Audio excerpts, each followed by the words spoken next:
Alhamdulillah. Alhamdulillahilladzi nahmaduhu wa nasta'inuhu wa nastaghfiruh wa na'udzu billahi min shururi anfusina wa sayyiati a'malina. May yahdihillahu fala mudilla lahu wa man yudlil fala hadiya lahu. Asyhadu an la ilaha illallah wahdahu rabbi la syarika lahu wa asyhadu anna Muhammadan abduhu wa rasuluhu alladzi la nabiyya ba'dahu. Faqala Allah azza wa jalla: Ya ayyuhalladzina amanu taqullaha haqqa tuqatih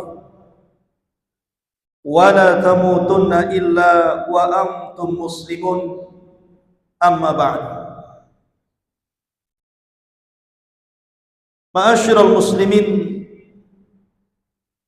wa jumratal mu'minin, usikum wa nafsi bitaqwallah. Faqad fazal muttaqun. Fa usalli wa usallimu ala sayyidina Muhammadin wa ala alihi wa sahbihi ajmain. Sidang jamaah Jumat yang dimuliakan Allah Subhanahu wa taala. Kita masih ingat akhir bulan November kemarin terdengar ke telinga kita, bahkan mata-mata kita juga melihat di media-media, bagaimana Allah Subhanahu wa taala mengirim bencana kepada saudara-saudara kita yang ada di separuh lebih bagian Sumatera, dari Aceh ke Padang dan dari Padang ke Sumut, bahkan menyebar ke daerah Jawa, gunung meletus dan banjir di ibu kota. Ada apa sebenarnya dengan negeri kita ini?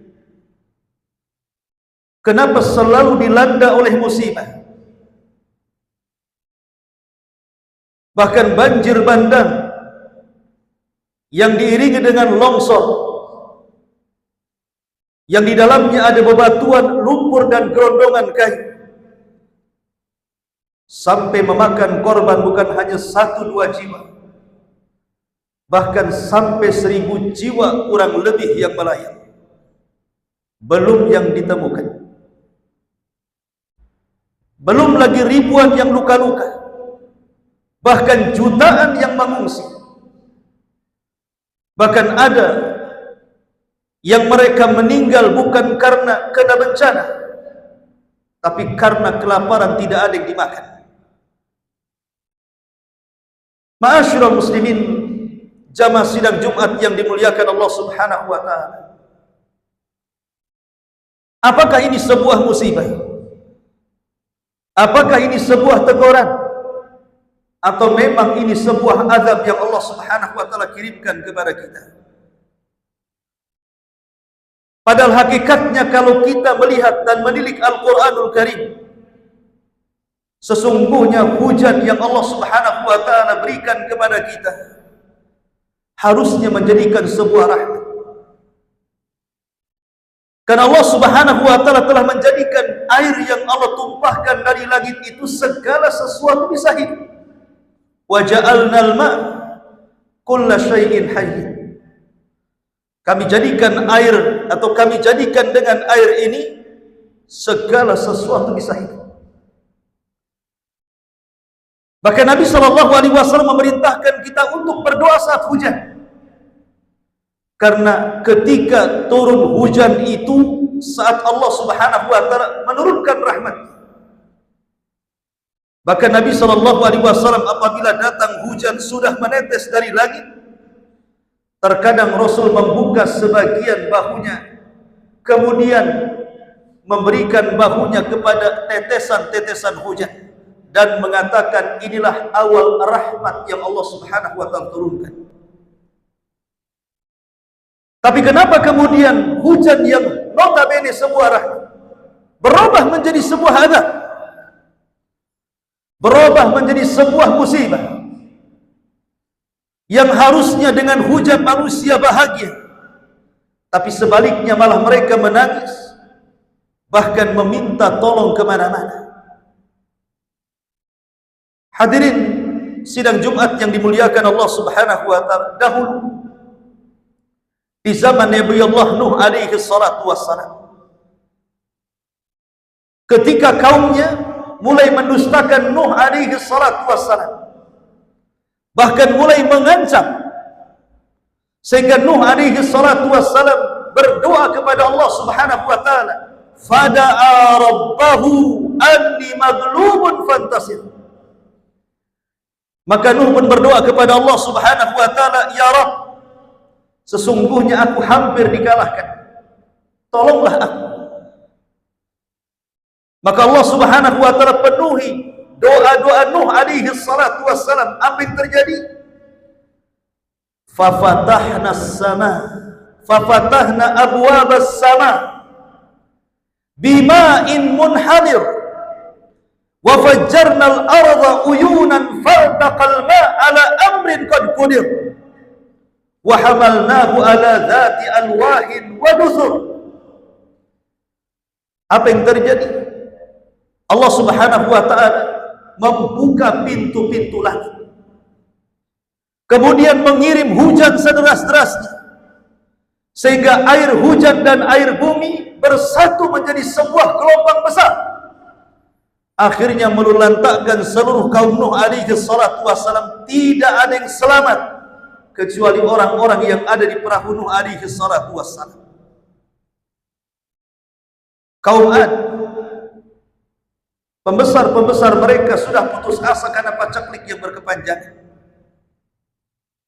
Mereka berdoa kepada berhala-berhala mereka untuk minta hujan. Maka Allah berikan istidraj kepada mereka, di mana Allah Subhanahu wa ta'ala menjanjikan akan mengirim awan yang pekat, yang hitam ke daerah mereka. Ketika awan itu dikirim, falamma ra'auhu aridan mustaqbila audiyatihim, ketika awan itu bergerak kemudian menaungi lembah-lembah kaum Ad, mereka mengatakan, qalu hadza aridun mumtiruna, jangan-jangan ini adalah hujan yang akan Allah berikan, akan yang berhala berikan kepada kami. Maka Allah Subhanahu wa ta'ala katakan, bal huwa masta'jaltum bih, bahkan hujan ini adalah awal azab yang disegerakan kepada kalian, di mana di dalamnya ada rih fiha adzabun alim, ada angin yang sangat dahsyat yang merupakan azab yang sangat pedih. Akhirnya mengangkat seluruh kaum Ad selama 7 malam 8 hari, dan tidak pernah diturunkan kecuali setelah 8 hari. Mereka mati semua di langit. Kemudian kaum Lut, Allah Subhanahu wa ta'ala mengatakan, wa umtiru mataras saw, mereka dihujani dengan hujan yang buruk. Kata Imam Ibnu Katsir rahimahullahu ta'ala, maksudnya hujan yang buruk adalah hujan yang disertakan bukan hanya air, tetapi bebatuan yang sangat besar yang menghantam kaum Lut. Lihat bagaimana Allah Subhanahu wa ta'ala terkadang membalikkan hujan yang tadinya rahmat menjadi sebuah azab. Pertanyaannya, apakah hujan yang sangat deras kemudian menimbulkan banjir dan menghancurkan desa-desa dan kota, memusnahkan bangunan-bangunan, bahkan sarana-sarana negara, bahkan menghilangkan nyawa sebagian saudara-saudara kita, apakah ini sebuah azab? Apakah ini sebuah rahmat? Ataukah ini sebuah teguran dari Allah Subhanahu wa ta'ala? Yang jelas bahwa bagi kita yang menyaksikan di sini harus mengambil ibrah dan pelajaran. Apa pelajaran yang harus kita petik? Pertama, ingat, ketika Allah Subhanahu wa ta'ala menampakkan kekuasaannya sehingga memerintahkan laut untuk membuat tsunami, memerintahkan bumi bergetar untuk membuat gempa, memerintahkan gunung untuk bergetar sehingga hancur. Tidak lain dan bukan ketika Allah menampakkan rububiyahnya, kekuasaannya, dalam rangka menakut-nakut kita hamba-hambanya. Makanya Allah mengatakan, wa ma nursilu bil ayati illa takhwifa. Tidak kami utus, kata Allah Subhanahu wa ta'ala, sebagian tanda-tanda kebesaran kami kecuali dalam rangka menakut-nakuti hamba-hamba kami. Jadi terkadang Allah Subhanahu wa ta'ala membuat musibah itu untuk menakut-nakuti kita. Pertanyaan pun muncul, apakah kita yang sedang ditakut-takuti, takut kepada Allah Subhanahu wa ta'ala, atau makin lancang dengan Allah Subhanahu wa ta'ala? Yang kedua, kita diingatkan oleh Allah Subhanahu wa ta'ala dengan hari kiamat. Kita diingatkan dengan hari kiamat. Hari di mana Allah Subhanahu wa ta'ala katakan, wa taran nasa sukara wa ma hum bisukara. Kau lihat manusia mabuk padahal mereka tidak mabuk. Lihat cerita-cerita orang-orang yang terdampak musibah itu. Persis seperti kiamat yang digambarkan di dalam Al-Quran. Mereka sudah tidak peduli lagi dengan saudara-saudaranya. Anak tidak peduli dengan orang tuanya. Orang tua tidak peduli lagi dengan anaknya. Pasangan tidak peduli dengan pasangannya. Masing-masing hanya bisa menyelamatkan dirinya masing-masing. Bahkan saya melihat satu video yang ada di YouTube.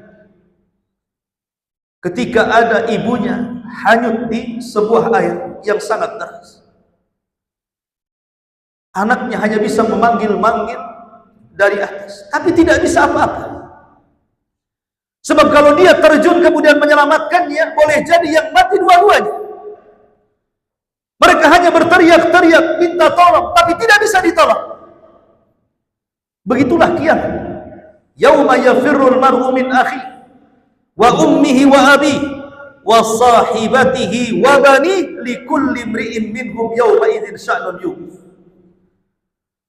Ma'asyiral muslimin, jamaah sidang Jumat yang dimuliakan Allah Azza wa Jalla. Yang ketiga, pelajaran yang kita dapat adalah jangan-jangan musibah yang menimpa kepada saudara-saudara kita ini adalah uqubatan lil mudhnibin, uqubatan lil mudhnibin, sebagai hukuman bagi orang-orang yang melakukan banyak dosa. Terkadang teori-teori yang sekarang bermunculan di masyarakat, baik pakar-pakar iklim, pakar-pakar lingkungan, dan pakar-pakar yang lainnya, mereka mengatakan bencana ini kenapa begitu dahsyat? Karena terjadi pembalakan hutan, karena terjadi tambang-tambang liar, karena terjadi pejabat-pejabat korup yang kemudian merubah tatanan alam yang jadinya hutan menjadi kebun perkebunan. Sebenarnya kita tidak semua menyalahkan teori ini. Banyak benarnya daripada salahnya. Akan tetapi ada rahasia yang jauh di balik hanya pembalakan hutan. Ada yang lebih dalam dibandingkan hanya tambang-tambang ilegal. Apa itu? Kemaksiatan kita kepada Allah Subhanahu wa ta'ala. Itulah hakikatnya yang mengundang azab Allah Subhanahu wa ta'ala. Kemaksiatan itulah yang mengundang azab Allah. Bukankah Allah mengatakan zaharal fasadu fil barri wal bahri bima kasabat aydihim? Tidaklah kerusakan yang terjadi di daratan dan di lautan itu kecuali akibat ulah tangan-tangan mereka. Kata Imam Qatadah, maksudnya ala dzunubihim, disebabkan karena dosa-dosa mereka. Dosalah yang mengundang azab Allah Subhanahu wa ta'ala kepada mereka. Maka berhentilah dari dosa. Semoga Allah Subhanahu wa ta'ala juga tidak mengirimkan bencananya kepada kita. Kemudian yang keempat,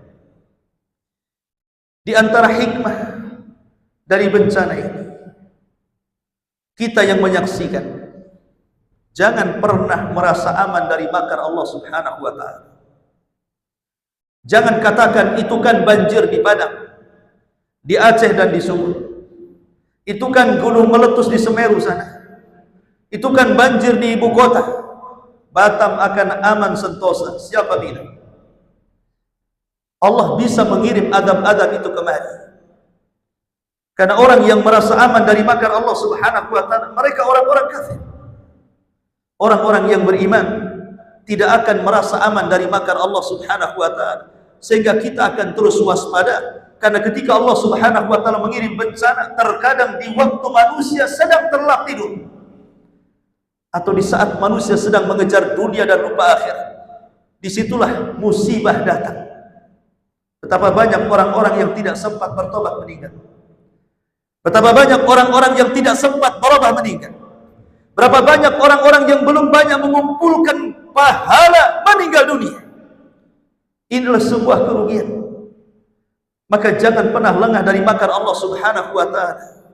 Karena tidak ada yang merasa aman dari makar Allah kecuali orang-orang kafir. Aqulu ma tasma'un, aqulu qawli hadza wastaghfiru innahu huwal ghafurur rahim.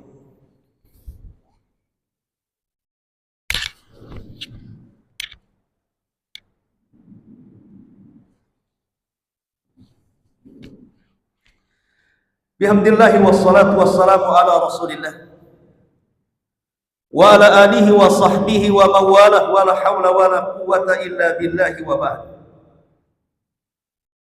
Ma'asyiral muslimin wa jumratal mu'minin rahimakumullah. Pada khutbah Jumat yang kedua ini,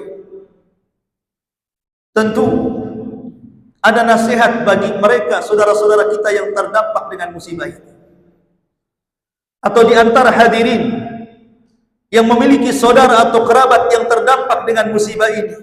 Sampaikan nasihat ini kepada mereka. Pertama, bersabarlah dengan musibah. Karena orang yang bersabar hakikatnya membalikkan musibah menjadi nikmat. Karena Allah yang mengatakan, innama yuwaffas sabiruna ajrahum bighairi hisab. Sesungguhnya Allah Subhanahu wa ta'ala akan memberikan pahala kepada orang-orang yang bersabar tanpa batas. Orang yang terkena musibah kalau mereka sabar, maka mereka sedang mengumpulkan pundi-pundi pahala tanpa batas. Yang kedua, berbaik sangkalah dengan Allah Subhanahu wa ta'ala. Jangan berburuk sangka dengan Allah Subhanahu wa ta'ala. Jangan kenapa keluarga saya yang mati, keluarga orang tidak. Rumah saya yang hancur, rumah orang tidak. Kenapa sawah dan ladang saya yang menjadi rusak? Kenapa sawah dan ladang orang lain tidak? Kenapa hanya kota kami saja? Kenapa kota orang tidak? Jangan berburuk sangka dengan Allah Subhanahu wa ta'ala. Karena di balik musibah itu ada hikmah Rabbani. Ada hikmah Rabb yang kadang kita tahu, yang kadang kita tidak tahu. Tapi yang jelas, belum tentu sesuatu yang kita lihat buruk itu buruk. Boleh jadi sesuatu yang kita lihat buruk itu baik di hadapan Allah Subhanahu wa ta'ala. Wa asa an takrahu syai'an wa huwa khairul lakum. Wa asa an tuhibbu syai'an wa huwa syarrul lakum.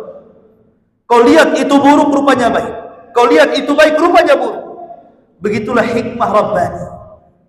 Yang ketiga, kuatkan iman dan kuatkan kepasrahan kepada takdir Allah Subhanahu wa ta'ala. Apakah Allah Subhanahu wa ta'ala tidak tahu bahwa banjir akan melanda padang, sumut dan sumbar? Allah tahu. Mustahil Allah tidak tahu. Apakah Allah Subhanahu wa ta'ala tidak mencatat di Lauhil Mahfuz bahwa di akhir November akan terjadi banjir, sumut, sumbar dan juga Aceh? Sudah ditulis Allah di Lauhil Mahfuz. Apakah bencana ini di luar daripada kehendak Allah Subhanahu wa ta'ala? Masuk dalam kehendak Allah. Jadi bencana ini sudah diketahui Allah, sudah dicatat Allah, dan atas kehendak Allah. Kalau Allah berkehendak, kita makhluk yang tidak berkehendak pasti terjadi. Kalau Allah tidak berkehendak, kita yang berkehendak mustahil terjadi. Karena semua adalah ciptaan Allah Subhanahu wa ta'ala. Itulah namanya iman dengan takdir. Kita mengatakan Allah tahu dengan musibah, dan musibah itu sudah dicatat dan atas kehendak Allah, dan Allah juga yang menciptakannya. Kalau seperti itu, lalu apa yang harus diputus asakan? Sebelum kita memprediksi adanya musibah, musibah ini sudah dicatat 500 tahun dalam Lauhil Mahfuz sebelum Allah menciptakan langit dan bumi. Maka yakinlah dengan takdir Allah Subhanahu wa taala. Dan yang terakhir, ambillah hikmah dari musibah. Kalau di antara ada keluarga kita yang meninggal dunia dan mereka orang-orang saleh, mereka orang-orang baik, mudah-mudahan kematiannya menjadi syahid. Karena Rasul yang mengatakan orang yang tenggelam syahid, orang yang terkena runtuhan syahid, orang yang terbakar syahid. Kita berhusnudzon kepada Allah. Mudah-mudahan Allah memberikan kematian kepada mereka dengan mati terbaik. Tapi kalau mereka orang fasik, orang kafir, orang fajir, maka jadikan pelajaran, jangan kita meninggal seperti mereka yang belum bertobat kepada Allah Subhanahu wa taala. Mudah-mudahan khutbah yang singkat bermanfaat. Innallaha wa malaikatahu yusalluna 'alan nabi. Ya ayyuhalladzina amanu sallu 'alaihi wa sallimu taslima. Allahumma ighfir lil muslimina wal muslimat wal mu'minina wal mu'minat al ahya'i minhum wal amwat innahu qaribun mujibud da'wa ya qadiyal hajat. Allahumma waffiqna ila siratikal mustaqim. Allahumma waffiqna ila jannatikan na'im. Allahumma inna nas'alukal huda wat tuqa wal afafa wal ghina. Allahumma arinal haqqa haqqan warzuqna ittiba'ah wa arinal batila batila warzuqna istinabah. Rabbana atina fid dunya hasanah wa fil akhirati hasanah wa qina adzabannar. Wa sallallahu ala sayyidina Muhammadin wa ala alihi wa sahbihi ajmain. Qumu lis salatil jum'ah rahimakumullah.